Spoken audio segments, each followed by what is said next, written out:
Hello and welcome to Johnny Mac's Bring That Mac Back, where we take an older Mac and breathe new life into it. What we have here today is a 2012-2013 late 15-inch MacBook Pro Retina.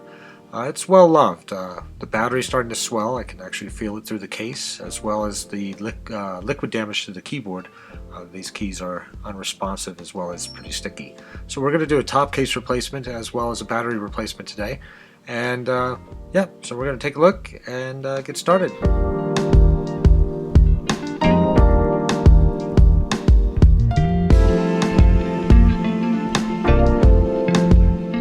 Alright, with the bottom case removed, we can see that we definitely have a swollen battery. So as with all notebook repairs, the first step is to disconnect the battery. So once we get that battery disconnected, go ahead and remove the two screws holding the battery to the top case. We will need those screws for the new battery.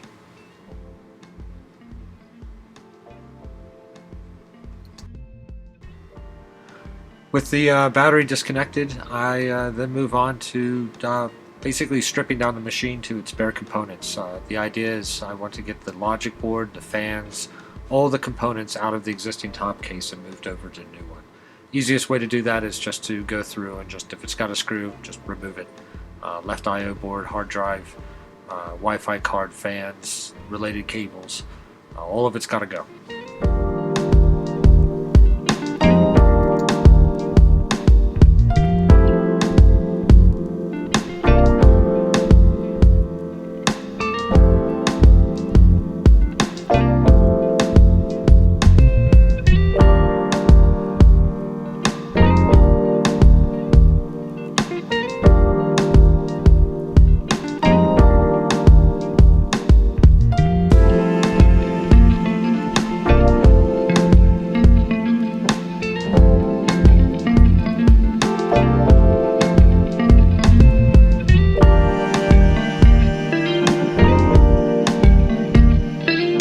With all the cables and components disconnected, care now needs to be taken to remove the logic board. This particular model of MacBook Pro, the late 2012, early 13, 15-inch, suffered from a board flex issue where excessive board flex would cause the chip that was responsible for switching between the high-powered or discrete graphics chip and the integrated chip.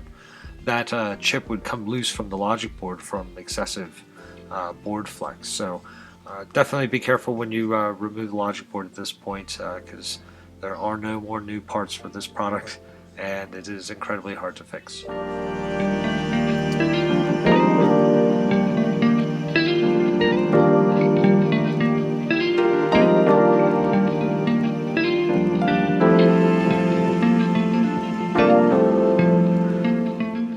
With all major components removed from the top case, it is now time. I usually separate the top case from the display assembly.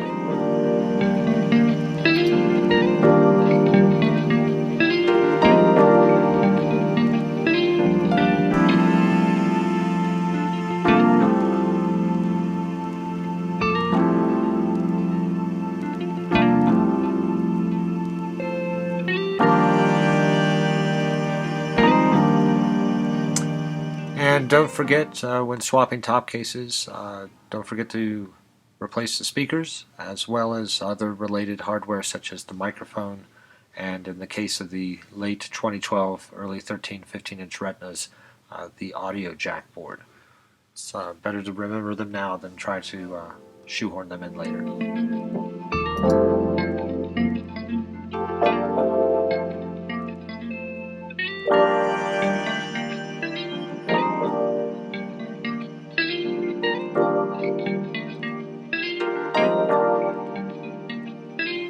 So here we have the replacement top case. It is a good working part with a good keyboard and a good trackpad. It just needs a couple of the other components replaced, but it's in pretty good shape, and I think it'll be a good fit for this machine. So let's get started.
Alright, it's at this point that before I bolt everything back together, I just want to plug in power and just test the major components, see if we get it to boot, everything behaves as it should.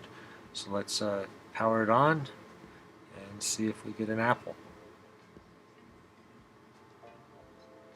Alright, perfect. So the machine gets power. I'm happy. I'm ready to push on ahead with the next part, which is the battery.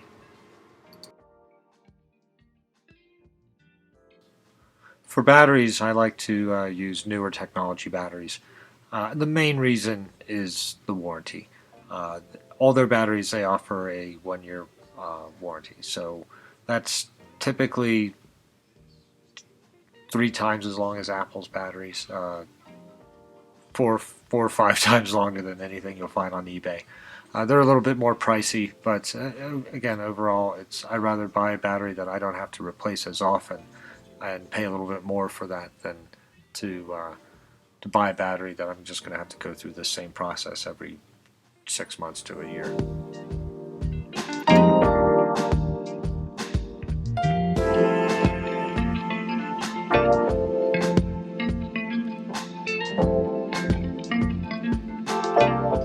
Well, I don't like to put in all the case screws before I test the machine, so we're just going to flip it over, and without it being plugged into power, just the internal battery, I'm going to test the 2 things that were wrong with it, test the battery and the keyboard. So we're going to turn it on and then hold down the option key and wait for the bootloader.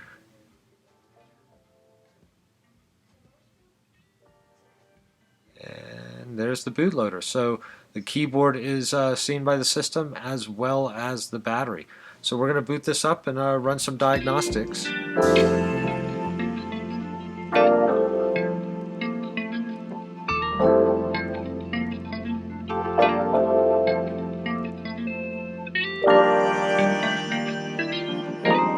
So I'm just going through now and testing each individual key, make sure they're all operational. And that's going to be a wrap for this MacBook Pro restoration.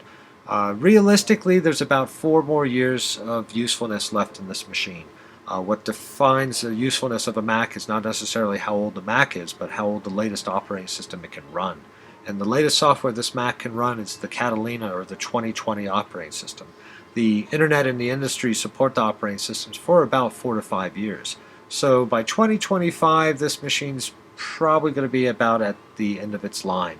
But at least for the next 4 years, with a new battery and hopefully a new drive, a newer, faster drive coming in next week, there's going to be a lot of life left in this machine, and the next 4 years will be quite enjoyable and useful. I hope you learned something, and I hope you enjoyed watching the video, and I look forward to producing more of these tips and tricks on how to extend the life of your Macs and get the most bang for your buck with your older hardware. Thanks again, and cheers.